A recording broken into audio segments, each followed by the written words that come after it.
Here I have Nissan Ariya Nismo, and let me show you how to change the map text size of your navigation. So at the very beginning, let's start by using the home screen. From the home screen, let's open the navigation button right here at the left side of the screen. If you tap here the navigation, you've got access to your navigation, of course. Let's select here the settings icon right here, and if you tap the settings, you've got access to navigation settings.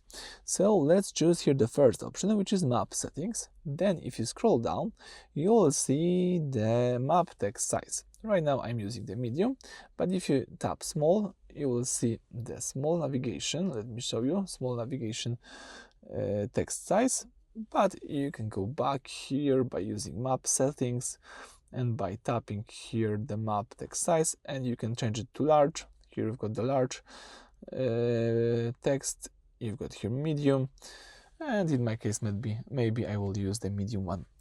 Alright, so that's it for this video. Thank you for watching. Please subscribe to our channel and leave thumbs up.